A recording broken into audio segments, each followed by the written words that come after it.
रीतिकालीन साहित्य के अनुवादक आचार्य सोमनाथ, जो कि संस्कृत साहित्य से अनुवाद करते हैं। रीतिकाल उनका कालखंड है, समय है, और संस्कृत साहित्य की बहुत सी रचनाओं का अनुवाद उन्होंने किया।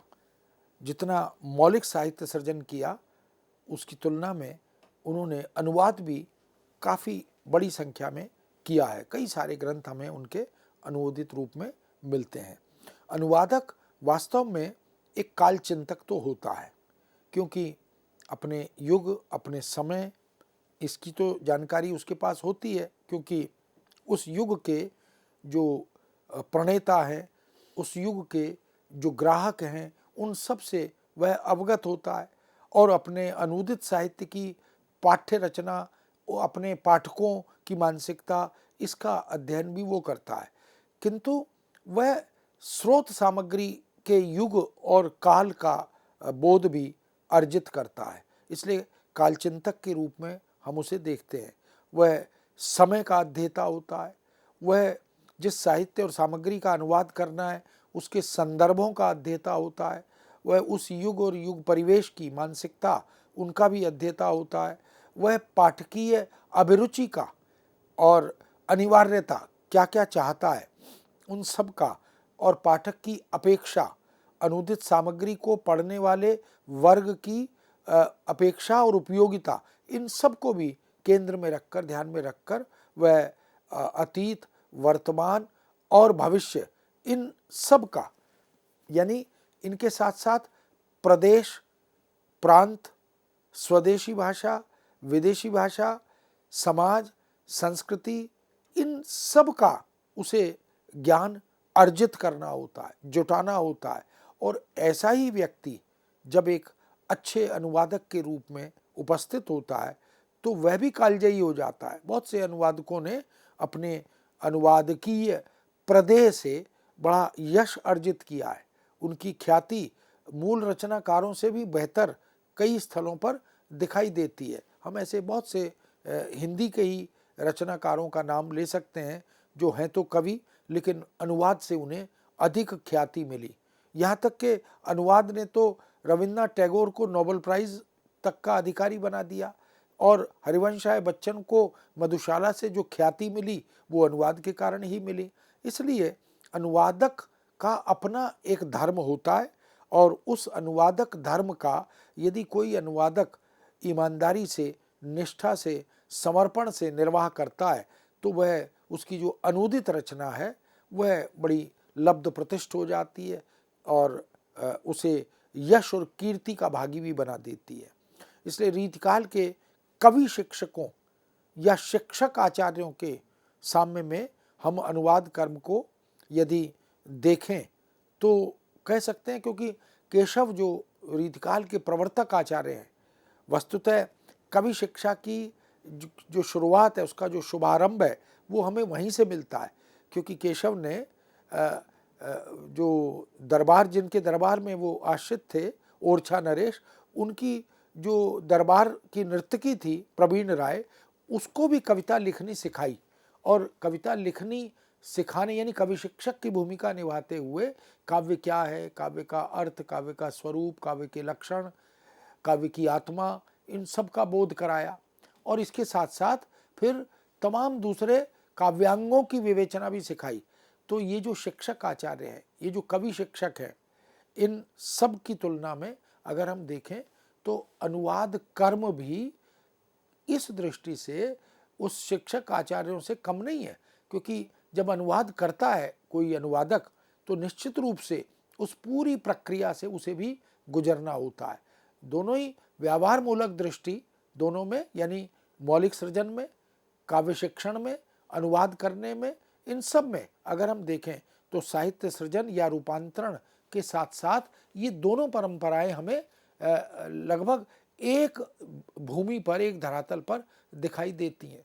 साहित्यकार का सृजन सूत्र किसी न किसी रूप में अतीत और भविष्य के मध्य एक मध्यस्थ की भूमिका निभाता है। यानी साहित्यकार वही होता है जो अपने से पहले के युग, समय, साहित्य, चिंतन धारा का अध्ययन करता है और फिर भावी भविष्य के लिए अपनी रचना के सृजन से कुछ सूत्र संप्रेषित करता है, वह उनका मार्ग प्रशस्त करता है। इसीलिए इतिहास उस तरह से केवल अतीत नहीं होता, वह भावी भविष्य के दर्शन का झरोखा भी होता है। साहित्यकार भी इसी तरह से अपनी स्रोत सामग्री से जो अर्जित करता है उसे अपने पाठकों के लिए और भावी भविष्य के पाठकों के लिए कुछ संदेश और उद्देश्य की पूर्ति के साथ छोड़कर जाता है। साहित्यकार की या अनुवादक की सृजन परंपरा को अगर हम देखें तो एक पवित्र धारा, एक पावन धारा वह अपने जन्म स्थल से अविच्छिन्न प्रवाह लिए सुदीर्घ यात्रा पर रहते हुए अपनी सजीवता और अटूटता का परिचय देती है। यानी साहित्यकार का जन्म कहाँ हुआ, जिस रचना का वह अनुवाद कर रहा है अनुवादक बनकर, वह रचना कहाँ, किस युग, किस देश, किस भाषा की है, इन सब से उसे गुजरना पड़ता है। एक प्रकार से उसकी पूरी परंपरा को आत्मसात करना पड़ता है और एक सुदीर्घ यात्रा से गुजरते हुए वहाँ से उस यात्रा से तमाम तत्वों को अर्जित करते हुए, जुटाते संजोते हुए वह अपनी रचना के सृजन की ओर बढ़ता है। यही क्रम निरंतर साहित्यकार उसके परिवार के प्रत्येक सदस्य को धरोहर के रूप में भी मिलता है। यानी साहित्य की प्रेरणा, साहित्य सृजन के बिंदु, इसका लाभ उस साहित्यकार के माध्यम से बाद के रचनाकारों को और परिकर परिवेश में रहने वाले जो सदस्य हैं उनको भी प्राप्त होता है। इसलिए अतीत से वह जो सीखता है, वर्तमान को वह जो सौंपता है और भविष्य को जो वह संकेत करता है, चेतना जागृत करता है, इन सब को अगर हम देखें तो कह सकते हैं कि ये जो सृजनशीलता है, ये जो रचना धर्मिता है, ये वास्तव में अनुवादक के पास भी होती है। साहित्यकार ही मौलिक सृजन नहीं करता, अनुवादक भी मौलिक अनुवाद करता है, क्योंकि उसके पास भी एक रचनाकार का हृदय, रचनाकार की संवेदना होती है और उस संवेदना के बिना हम किसी भी रचना का, वो चाहे साहित्यिक हो या साहित्येतर हो, अगर हम ज्ञान विज्ञान के क्षेत्र में, तकनीक, उद्योग और प्रौद्योगिकी के क्षेत्र में भी अनुवाद करें तो हमें परकाया प्रवेश तो करना पड़ता है, विषय को आत्मसात तो करना पड़ता है। भाषा जिसमें अनुवाद करना है उसकी वैयाकरणिक व्यवस्था के अनुकूल अनुवाद की परंपरा का निर्वाह करना होता है। इस तरह हम देख सकते हैं कि अनुवादक की स्थिति लगभग वही होती है जो किसी रचनाकार, किसी साहित्यकार, किसी सर्जक की होती है। इसलिए प्रतिभा के धरातल पर हम दोनों को एक ही तरह से देख पाते हैं, क्योंकि साहित्यकार अनुवादक बनता है तो उसकी भूमिका अनुवादक की हो जाती है और जब वह साहित्य सृजन करता है तो वह साहित्यकार हो जाता है। मूलतः एक ही व्यक्ति अलग अलग व्यक्तित्व का निर्वाह करता हुआ दिखाई देता है। इसलिए अनुवादक के लिए अर्जित अभ्यास, इसका विपुल भंडार अपेक्षित होता है, क्योंकि अनुवाद हम जानते हैं कि अभ्यास की विधा है। सृजन में तो अनुभूति की भूमिका केवल सृजक के पास प्रधान रूप से होती है। वह किसी घटना, घटनाक्रम, स्थिति, परिवेश आदि को, समस्या, चुनौती आदि को वह अपनी अनुभूति के आधार पर समझता है, विवेचित करता है और फिर उसको अभिव्यक्त करता है। उसके लिए वो स्वतंत्र होता है। लेकिन अनुवादक अपनी अनुभूति के आधार पर रचना और रचनाकार को आत्मसात तो करता है, किंतु वह स्वतंत्र नहीं होता, क्योंकि रचना और रचनाकार के मूल मंतव्य को अक्षुण्ण रूप में उसे लक्ष्य भाषा में अंतरित करना होता है। इसलिए वह जो अर्जित करता है, वह जो स्रोत भाषा से कमाता है, उसको अभ्यास करके बार बार उसका अनुवाद करके वह उसे बांझता है, उसे परिष्कृत करता है, निखारता है और कोशिश करता है कि अपने पाठकों तक वह उस रचना के मूल स्रोत को, मूल सामग्री और रचना को यथावत पहुंचाने का प्रयत्न करे। ये एक अलग प्रश्न है, एक अलग समस्या है कि यथावत वह पूर्णतः प्रस्तुत नहीं कर सकता। कोई रचनाकार स्वयं भी अपनी रचना का लक्ष्य भाषा में यदि अनुवाद करे तो उसे यथारूप, यथावत प्रस्तुत नहीं कर सकता। उसमें न चाहते हुए भी कभी कुछ छूटता है, कभी कुछ जुड़ता है। ये पाठकीय अपेक्षा होती है। ये लक्ष्य भाषा का जो ग्राहक है उसकी समझ की, उसकी अनुभूति की जो सीमाएं और शक्तियां हैं उनका बोध होता है। इसलिए साहित्यकार और अनुवादक की कृतियों का विश्लेषण उनके व्यक्तित्व पर तो प्रकाश डालता ही है। किसने अनुवाद किया, कैसा अनुवाद किया, क्यों अनुवाद किया, अनुवाद का लक्ष्य क्या है, उद्देश्य क्या है, अनुवाद का प्रदेय क्या है, उस अनुवाद से साहित्य में या साहित्य जगत में क्या योगदान होगा, इन सब बातों को हम देखते हैं। और मूल साहित्यकार कौन है, उसकी पृष्ठभूमि और परिवेश क्या है, उसकी रचना का प्रयोजन क्या है, उसकी रचना का हेतु क्या है, ये सब भी हम अध्ययन करते हैं। इसलिए उस अनुवादक की के व्यक्तित्व का या साहित्यकार के व्यक्तित्व का निर्माण करने में उस समय का, देश का, काल का, समाज का, संस्कृति का ये प्रतिबिंबन हम देख सकते हैं। हिंदी साहित्य के इतिहास में मात्र इन भौतिक नेत्रों से अगर हम अवलोकन करना चाहें तो सीमा से बाहर छूट जाने वाले महत्वपूर्ण और अद्वितीय कालखंड रीतिकाल और सत्य और अपराध में अंधा युग कहलाने वाले इसी श्रृंगार काल के सैकड़ों कवि आचार्यों में से प्रथम 10 की गणना अगर हम करें तो प्रतिष्ठित आचार्यों में अनुवादक सोमनाथ का भी अपना एक अतुलनीय स्थान रहा है। वास्तव में बहुत से लोगों ने रीतिकाल को श्रृंगार काल कह के या दरबारी कविता का काल कह के या उसे न जाने और किस किस तरह के संबोधनों से संबोधित करने का प्रयत्न किया, किंतु रीतिकाल का जो श्रृंगार वर्णन है, रीतिकाल का जो रीति तत्व विवेचन है, रीतिकाल का जो नीति काव्य विवेचन है, रीतिकाल में जो प्रकृति, परिवेश और पर्यावरण की चिंता है, रीतिकाल में ऐसे उन तमाम अछूते विषयों का जिसमें भक्ति भी है, प्रेम भी है, जो भक्तिकाल से रीतिकाल में भी अंतरित होते हैं, लेकिन युद्ध शास्त्र, खगोल शास्त्र, धर्मशास्त्र, अध्यात्म शास्त्र, नीति शास्त्र, इनका भी प्रचुर मात्रा में सृजन हमें रीतिकाल के कवियों आचार्यों के काव्य में मिलता है।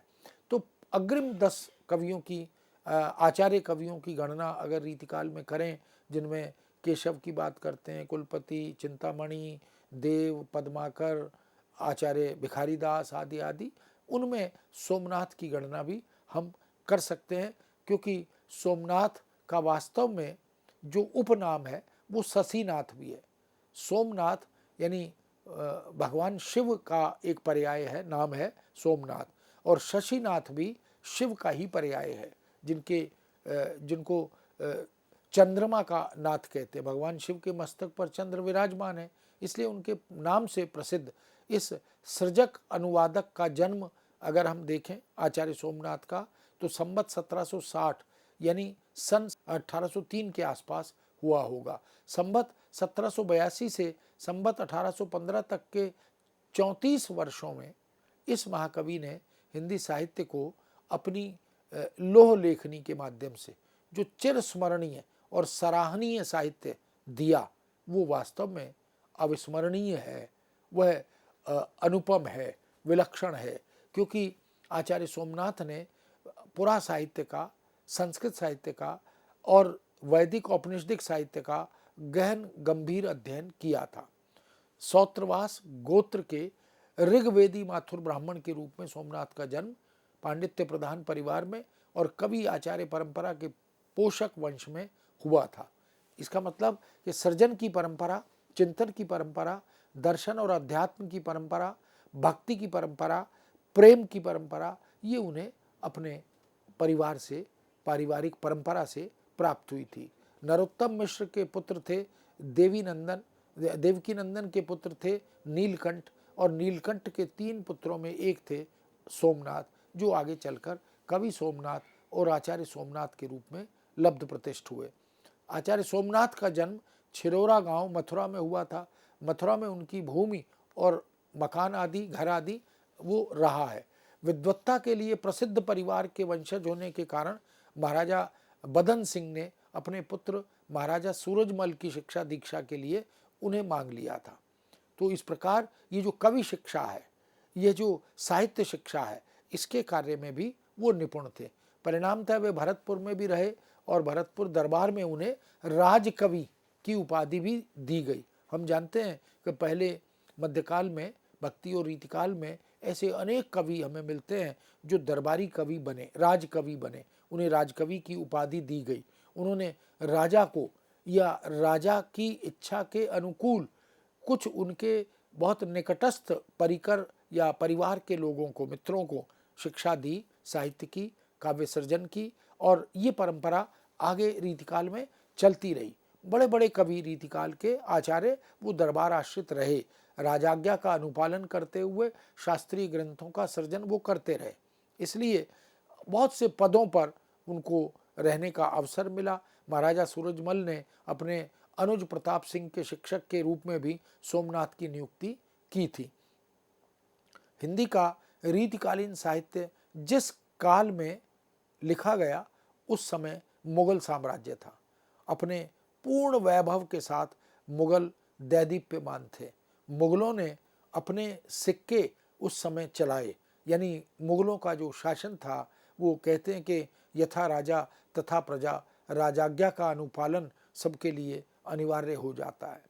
किंतु भक्तिकाल और रीतिकाल का एक विलक्षण प्रदेय यह था कि मुगलों ने उस समय की भाषा को फारसी भाषा घोषित किया था, यानी पूरा देश ऑफिशियल लैंग्वेज या कार्यालयी भाषा या राजकाज की भाषा वह फारसी में यानी पर्शियन में चल रहा था। उर्दू अरबी उनकी सहायिकाएं थीं। किंतु इन कवियों ने जो अपने आश्रमों में, अपनी झोपड़ियों में, अपने घरों में, अपने परिकर परिवेश में बैठकर वो कविता कर रहे थे, तो हिंदी की 18 बोलियों में जो सृजन पूरे देश में हो रहा था उसी के कारण हिंदी बच गई, सुरक्षित रही और उसका विकास होता रहा। कालजयी प्रबंध रचनाएं, महाकाव्यात्मक रचनाएं भी लिखी गईं, मुक्तक छंदों में भी लिखा गया, अनुवाद भी प्रचुर मात्रा में लिखा जाता रहा या किया जाता रहा। इसलिए रीतिकालीन साहित्य जिस काल में लिखा गया उस समय मुगल साम्राज्य था और वो अपने पूरे वैभव पर दिखाई दे रहा था। दरबार में संरक्षण प्राप्त कर उस समय साहित्य और अन्य कलाओं ने बहुत उन्नति भी की, इसमें कोई शंका नहीं है, क्योंकि कला प्रेमी थे ये शासक और विलासिता इनके जीवनचर्या का एक हिस्सा थी। इसलिए बहुत सी कलाएं उन दरबारों में परिरक्षित हुई। चित्रकला, मूर्तिकला, नृत्य कला, गायन कला, संगीत कला और दरबारों से बाहर स्थापत्य कला, मूर्तियों की स्थापना की कला, ये सब भी प्रचुर मात्रा में हुआ। तो जो कवि थे दरबार में आश्रित थे, जो कलाकार थे, इसलिए ऐसा कहा जाता है कि अकबर के दरबार में जो 9 रत्न थे वो अलग अलग कलाओं के ज्ञाता थे, विशेषज्ञ थे। सम्राट शाहजहां की अपनी वैयक्तिगत अभिरुचि भी वैभव और विलास और की प्रदर्शन की रही है। हम जानते हैं मुगल अधिपति के अनुकरण पर उनके अधीनस्थ राजाओं, उमराव जान, उमराव, मनसबदार, नवाज या राजाओं, जागीरदारों, नवाबों, इन सब ने अपने छोटे बड़े दरबारों को स्थापित कर लिया था। और इन दरबारों की सजावट के उपादानों में संगीतज्ञ भी होने चाहिए जो संगीत की शिक्षा दें, गायन की शिक्षा दें। बहुत से अलग अलग विषय विशेषज्ञ और गुणीजन भी होने चाहिए, नृतज्ञ भी होने चाहिए और ज्योतिषी भी होने चाहिए। तो उन्होंने ज्योतिष शास्त्र को भी अपने दरबारों में ज्योतिषियों का भी एक प्रकार से नियुक्ति करते हुए सम्मान किया। राज वैद्य भी दरबारों में थे। राजाओं को चिकित्सा के लिए अपने दरबार में एक वैद्य की नियुक्ति भी करनी होती थी, 1 या 2, और इस तरह कवि भी उसी परंपरा में शामिल हुए। तो मनोरंजन के लिए, ज्ञान के लिए, शिक्षा के लिए, युद्ध शास्त्र के लिए, धर्मशास्त्र, नीति शास्त्र के लिए उन्होंने अपने दरबारों में बड़े बड़े जो विषय विशेषज्ञ थे विख्यात, उनको आश्रय दिया।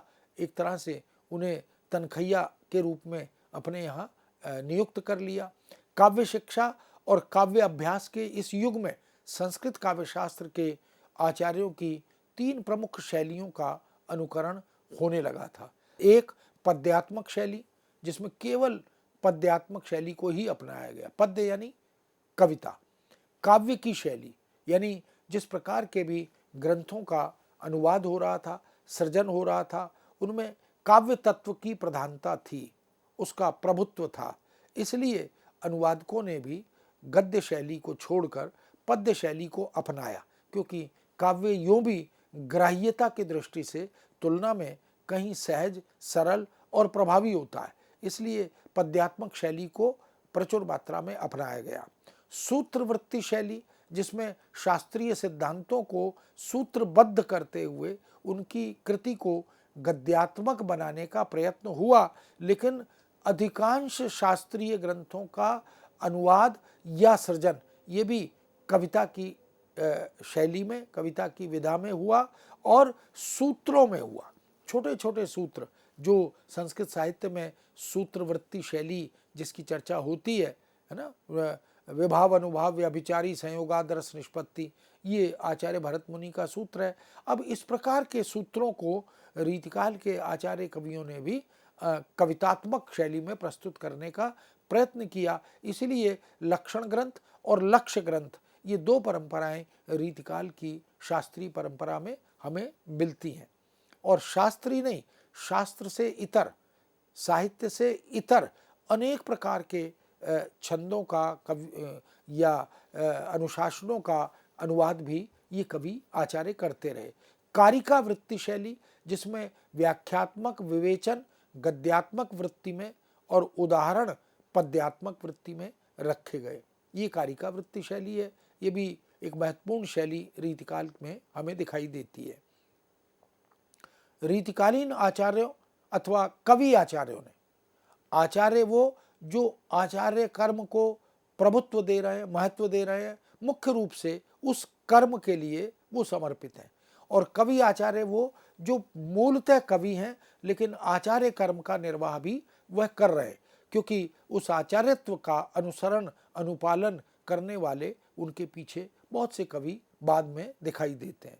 इसलिए कवि आचार्यों ने या आचार्य कवियों ने सामान्यतः प्रथम शैली को ही अपनाया, किंतु आचार्य सोमनाथ ने अनुवादक धर्म का निर्वाह करते हुए दूसरी और तीसरी शैली को भी विधिवत अपनाने का प्रयास किया और उसमें उनको सफलता भी मिली।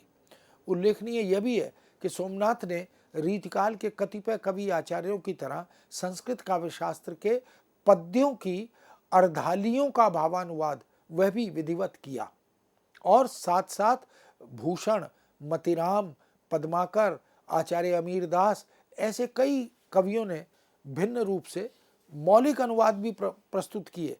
मैंने वो केवल प्रभावात्मक नहीं था, वह मौलिक रूप से, जैसे अभी हमने चर्चा की कि गुरु गोविंद सिंह ने चंडी चरित्र लिखा या राम काव्य और कृष्ण काव्य लिखा, तो उनके पास भी स्रोत सामग्री के रूप में संस्कृत के बहुत सारे ग्रंथ उपलब्ध रहे। आचार्य सोमनाथ वास्तव में एक ऐसे कवि, एक ऐसे आचार्य और एक ऐसे अनुवादक हैं जो अपने विविधांगी और विविध विषयी काव्य ग्रंथों, काव्य शास्त्रीय ग्रंथों और अनुदित ग्रंथों के आधार पर रीतकालीन साहित्य और युग पर लगे हुए अनेक आक्षेप उनको या तो गलत सिद्ध करते हैं, अप्रामाणिक सिद्ध करते हैं, दुराग्रही और अल्प ज्ञान का के निष्कर्ष ऐसा वो सिद्ध करते हैं। क्यों? क्योंकि आचार्य सोमनाथ ने शास्त्रीय चिंतन, काव्य सृजन, इन सब के माध्यम से, और उसमें भी अध्यात्म और भक्ति का, दर्शन का और तमाम दूसरे शास्त्रीय पक्षों का विवेचन, अनुवाद, ये सब करके उन्होंने बताया कि रीतिकाल केवल विलासिता का काल नहीं है, केवल श्रृंगार का काल नहीं है, अश्लीलता का काल नहीं है। उसमें बहुत सी ऐसी काव्य धाराएं, बहुत सी ऐसी विषय वस्तु और सामग्री उपलब्ध है जो दुर्लभ है। सोमनाथ का दृष्टिकोण पूर्णतः सात्विक था। उनके द्वारा वर्णित समग्र विषय छिछली रसिकता से मुक्त और पंक रहित थे, उसमें कोई दोष नहीं था। निष्पाप और निर्दोष दृष्टि से उन्होंने, और रसिकता की अगर, श्रृंगारिकता की अगर विवेचना की है तो उसमें भी एक विधिवत मर्यादा का अनुपालन वो करते रहे। सराहनीय और सारगर्भित गांभीर्य वाले इस व्यक्ति को, इस कवि को, इस अनुवादक को यदि एक साथ 3 पीढ़ी का विकास, स्नेह और सम्मान मिला तो यह उनकी प्रतिभा का मूल रूप से प्रदेय है। यह उनकी निष्ठा, यह उनकी प्रतिभा का ही परिचायक है।